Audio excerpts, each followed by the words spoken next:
Assalamualaikum warahmatullahi wabarakatuh. Apa kabarnya anak solih-solihah? Semoga teman-teman semua di rumah dalam keadaan sehat walafiat, tetap semangat belajar dan tetap semangat beribadah. Hari ini, di video ini, Ustazah akan menjelaskan materi bahasa Indonesia dengan tema menentukan unsur intrinsik karya sastra.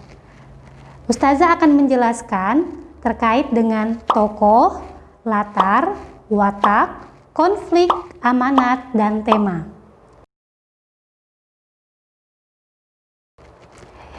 Oke, kita langsung saja ya. Yang pertama kita bahas tentang tokoh.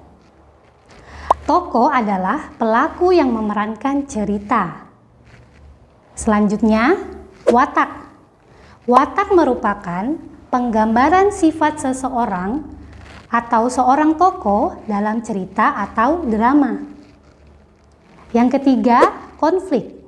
Konflik adalah pertikaian atau pertentangan antara dua karakter tokoh yang berbeda. Misalnya ada tokoh jahat dan tokoh baik ya, atau protagonis dan antagonis. Itu ada pertikaian, timbullah yang namanya konflik atau timbullah yang namanya masalah. Selanjutnya, latar.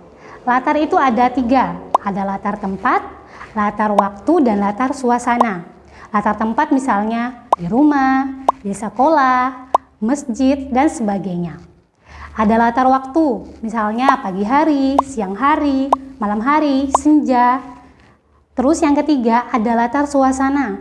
Latar suasana misalnya suasananya menyenangkan, menegangkan, sedih, dan sebagainya. Selanjutnya, tema.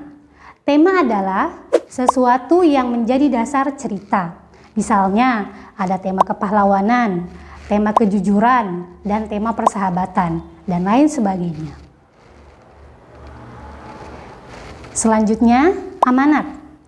Amanat adalah pesan yang disampaikan pengarang kepada pendengar atau pembaca. Pesan biasanya berisi sebuah nasihat atau perbuatan bijak. Dengan kata lain, amanat juga bisa dikatakan sebagai nilai moral positif. Nah, itu tadi unsur intrinsik dari karya sastra. Selanjutnya, untuk tambahan materi, kita lihat jenis-jenis cerita rakyat. Yang pertama ada fabel. Fabel adalah cerita rakyat yang tokoh-tokohnya binatang. Misalnya nih cerita tentang kancil yang cerdik dan lain sebagainya. Yang kedua, legenda. Legenda adalah cerita yang isinya dikaitkan dengan asal-usul terjadinya suatu tempat. Misalnya ada legenda Tangkuban Perahu, ada legenda Danau Toba, legenda Banyuwangi, dan lain sebagainya. Yang ketiga, mite. Cerita yang isinya tentang dewa-dewi atau cerita yang bersifat sakral. Salah satu contohnya itu seperti cerita Nyi Roro Kidul. Selanjutnya ada sage. Sage, cerita yang mengandung unsur sejarah. Misalnya cerita tentang Roro Jonggrang. Ada epos, cerita yang bertemakan kepahlawanan. Misalnya Ramayana dan Mahabharata. Lalu ada cerita jenaka, yaitu cerita yang menceritakan kebodohan atau sesuatu yang lucu, misalnya cerita tentang Sikabayan.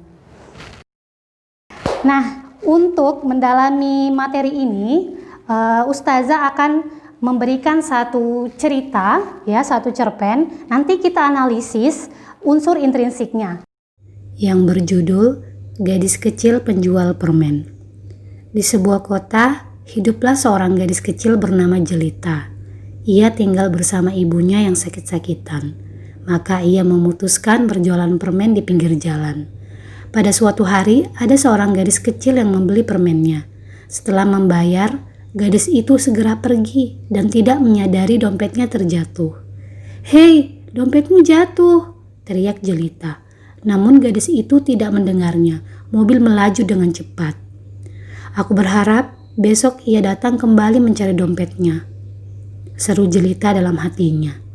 Malam harinya, di dalam kamar ibu Jelita terbatuk-batuk. Datanglah Jelita. "Bagaimana keadaanmu, Jelita?" "Aku baik-baik saja, Bu. Maaf, hari ini uangnya belum tercukupi untuk membeli obat." Tidak apa anakku, kita berdoa kepada Allah. Semoga ibu bisa sehat kembali. Ya Allah, berilah ibuku kesehatan. Berilah kesembuhan kepada ibuku. Ya Rob, berikanlah kemudahan untukku dan ibuku. Keesokan harinya, alhamdulillah dia datang. Hei teman, kemarin kamu menjatuhkan dompetmu. Ini dompetnya. Mobilmu sudah melaju saat aku meneriakimu. Alhamdulillah, aku pikir dompet ini sudah hilang. Terima kasih. Kemudian gadis kecil itu membeli semua permen milik Jelita. Dan akhirnya Jelita bisa pulang dan membelikan obat untuk ibunya.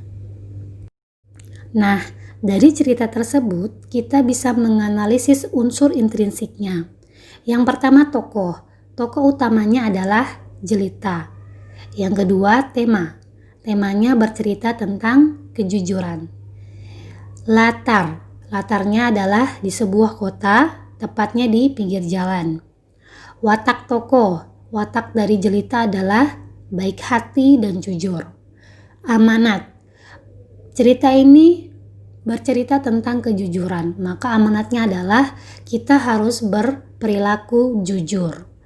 Sebagaimana dalam ayat-ayat Al-Quran, salah satunya surah Al-Ankabut ayat 3 yang artinya, dan sungguh kami telah menguji orang-orang sebelum mereka, maka Allah pasti mengetahui orang-orang yang jujur dan pasti mengetahui orang-orang yang dusta. Oke teman-teman, demikian materi untuk hari ini. Ustazah ucapkan terima kasih atas perhatiannya. Semoga kalian bisa memahami materi. Jika ada yang masih belum dipahami, bisa japri walas masing-masing. Oke, tetap jaga kesehatan di rumah ya. Tetap terapkan protokol kesehatan, gunakan masker, dan tetap rajin cuci tangan. Ustazah akhiri, Assalamualaikum warahmatullahi wabarakatuh.